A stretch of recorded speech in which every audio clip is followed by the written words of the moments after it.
Hi, అందరికీ నమస్కారం. ఏ రాజకీయ నాయకుడుకు లేని ఒక అడ్వాంటేజ్ పవన్ కళ్యాణ్ గారికి ఉంది.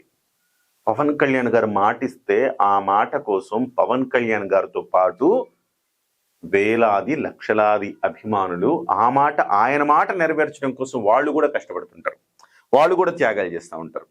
సో వాస్తవానికి పెద్ద పెద్ద ఫండర్స్ పార్టీకి లేరు. జనసేన పార్టీకి రిక్షా తొక్కే వాళ్ళు కూడా, ఆటో నడిపే వాళ్ళు కూడా జనసేన పార్టీకి ఫండ్ ఇస్తుంటారు. నెలకు 500 రూపాయలు ఇచ్చేవాళ్ళు కూడా ఉన్నారు. అందుకే పవన్ కళ్యాణ్ గారు పెద్ద పెద్ద కోట్లలో డబ్బులు ఇచ్చే వాళ్ళ దగ్గర డబ్బులు తీసుకోవాలన్నా కానీ భయపడతారు. ఎందుకంటే వాళ్ళకి మనం ఏమన్నా చేయాల్సి వస్తుందేమో, మళ్ళీ ఆ రకంగా పవన్ కళ్యాణ్ గారు నిజాయితీగా ఉంటారు కదా, గబుక్కున వాళ్ళు ఏదైనా పని అడిగితే మనం చేయలేకపోతే ఎట్లా అని ఆలోచిస్తూ ఉంటారు. అందుకోసం ఫండింగ్ తీసుకోవాలంటే కూడా ఆలోచించి, అంటే 1,00,000 రూపాయలు ఒక వ్యక్తి ఇవ్వటం కంటే 500 రూపాయల కంట్రిబ్యూషన్ల ద్వారా కొన్ని వందల మంది 1,00,000 రూపాయలు ఇవ్వటాన్ని ఆయన ఇష్టపడుతూ ఉంటారు.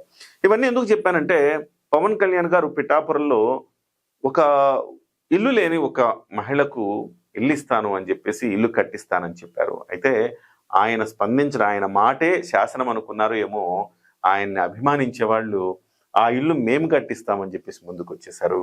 సో చూడండి, పోతుల పేరంటాలు. సో వీళ్ళకి సంబంధించి దాదాపు అక్కడ ఒక రూమ్ 2.5 లక్షల ఖర్చు అవుతుందంటే, దానికి సంబంధించి doctor Ankam Naidu garu Rajaratna health care and educational ట్రస్ట్కి సంబంధించిన వాళ్ళు, కాకినాడ పరిసర ప్రాంతాల్లో రామచంద్రపురంలో ఆయన ట్రస్ట్ ఉన్నది.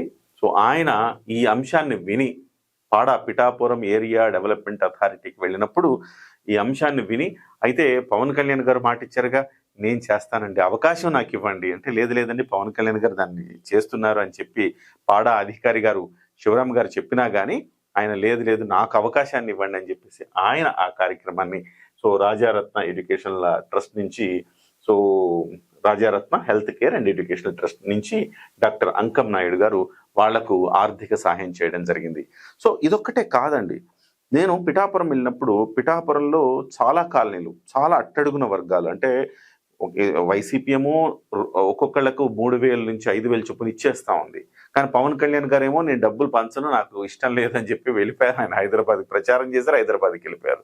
సో హైదరాబాద్ నుంచి, ఇతర బెంగళూరు నుంచి, చెన్నై నుంచి చాలా మంది సాఫ్ట్వేర్ ఇంజనీర్లు, రకరకాల వాళ్ళు పండుగ వాతావరణం, సంక్రాంతికి ఎట్లొస్తారో అట్లా ఎన్నికల ముందు అక్కడికి వెళ్ళి ఎవరికి తోచిన సాయం వాళ్ళకి.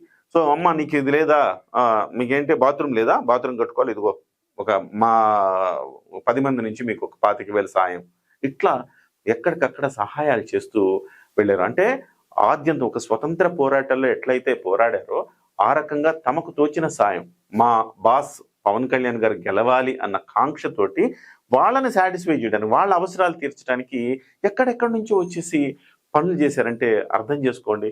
సో అందుకే బహుశా డబ్బులు పంచడం చెయ్యకపోయినా కానీ పవన్ కళ్యాణ్ గారు అంత మెజారిటీతో ఎందుకు గెలిచారంటే, పవన్ కళ్యాణ్ గారి జనసేన సైనికులు ఆ రకంగా పిఠాపురంలో మంచి కార్యక్రమాలు చేశారు. ఒకళ్ళైతే అనిశెట్టి గారు ఉన్నారు, ఒకళ్ళు మిత్రులు, ఆయన అనిశెట్టి రాజు గారు, ఆయనైతే 40 రోజుల పాటు 30-40 రోజుల పాటు నిరంతరం అన్నదాన కార్యక్రమాన్ని నిర్వహించారు. ఇట్లా ఎవరికి తోచిన సాయం వాళ్ళు చేసుకుంటూ ముందుకెళ్ళిపోయారు. ఇవాళ మనం చూస్తా ఉన్నాం, Rajaratna health care and educational trust నుంచి అడగకుండానే పవన్ కళ్యాణ్ గారు మాట ఇచ్చారు కదా, అవకాశాన్ని మాకివ్వండి అని తీసుకున్నారు వీళ్ళు, doctor Ankam Naidu garu. Anyway, hats off to you Ankam Naidu garu. అలాగే ఇలాంటి అనేక మంది ఇవాళ పవన్ కళ్యాణ్ గారికి బాసటగా నిలవటం వల్లనే 21కి 21 సీట్లు సాధించి 100% స్ట్రైక్ రేట్తో దేశంలోనే ఒక రికార్డు సాధించడం జరిగింది.